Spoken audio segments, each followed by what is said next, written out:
Hey everyone, it's Anne Sinclair from Digestive Detective. Today I'm going to talk to you about cravings and 5 things that you can do to help prevent cravings. So we're taking a little break from the digestion bit at the minute. I thought you might be getting a bit bored with that. So somebody asked me in clinic the other day what can help with their cravings. So here's 5 things for you to think about. So cravings are caused in the region of your brain that give you pleasure, that are responsible for your memory and also your reward center. So that's where they originate. So some imbalances with your hormones can cause them. And also when we get emotional, that can also help us.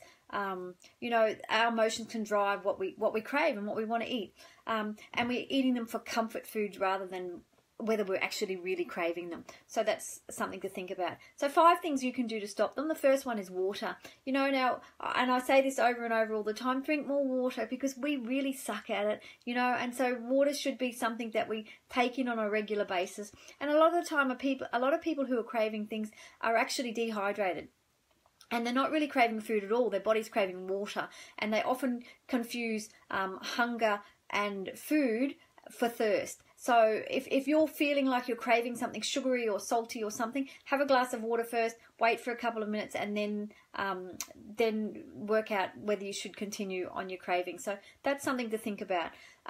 So my tip always is when you wake up in the morning, have 2 glasses of water. I mean, I have one straight away, which I add a little tiny bit of salt to, and then I have another one in about an hour after that. So at least then I'm having 2 glasses to start the day. I suck at drinking water, so that's really my thing. This was my New Year's resolution, to drink more water, and my skin has really benefited from taking on extra glasses of water through the day. So between 6 and 8 is plenty for most people. You want your wee to be not completely clear, but almost a strawy colour. So then you know that you're not that you are having enough water. And most people who take supplements, they're never going to be able to tell by that thing. So something to think about. The number 2 would be to stop eating processed food, because they can make our blood sugar fluctuate, and they're also really high in salt and sugar and those sorts of things. So as human beings, we have sugar receptors on our tongue, sweet receptors on our tongue. So when we want that, because that's what our body's primed to, because when we were off as hunters and gatherers, that was the thing that gave us pleasure. When we came across a bush that was full of sugary treats, that gave us pleasure. So eating processed foods will drive that response in you. You will, if you continue to eat lots of processed foods, you will start to crave things. So it's important that your body's getting the nutrients that they need, because sometimes that's part of the problem with the craving. By eating processed foods, your body's not getting the right amount of nutrients, and some nutrients, and we'll talk about that in a second, are things that your body's really craving. So that's something to think about. So try and reduce your amount of processed foods. So number 3 is eat more protein. So protein is what keeps us from overeating, essentially, and it also keeps us fuller for longer. So it's really great for stabilizing our blood sugar, keeping it really level throughout the day. So 15 to 25% of our total body's energy needs comes from protein. And I know that we often hear in the media everybody's overeating protein, but I tend not to see that in clinic. People will have toast and Vegemite or something for breakfast, but they're not having anything that's sustainable. So it's no wonder by 11 o'clock that they're hungry if they're having,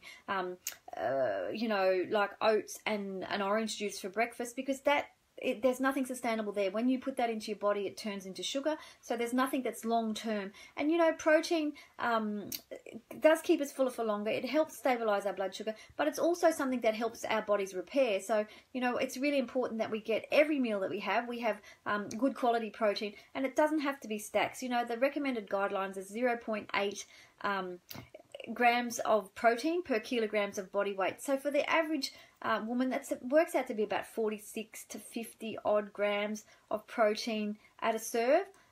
So which is not really that hard. So just my thing to clients all the time is, from now on, you have to eat fat, fiber, and protein. So if every meal that you consume has fat, fiber, and protein, then you're looking to really keep your blood sugar level and really stable, and that will help your energy increase through the day. It'll also help you get through the day and not feel like you need, craving that 3 o'clock snack or that, afternoon pick-me-up or that cup of coffee, because your blood sugar is so stable. So that's really useful.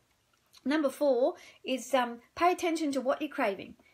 So I often have people, women especially, say to me, "Oh God, I really crave chocolate just before my period." Well, chocolate and magnesium are really closely related, because dark chocolate specifically is full of magnesium. Most people are magnesium deficient, so it's no surprise to me that women crave dark chocolate or chocolate around their period, because their body's craving the magnesium. So, and it really reflects magnesium deficiency. So make sure that, if you are craving chocolate, then investigate having a magnesium supplement, because your body's really craving it. And if you're constantly looking for sweet or starchy foods, it could mean that you're not metabolizing carbohydrates very well. So your body's not being able to get that glucose to go into your cells, and so you end up feeling hungry and you're craving carbs.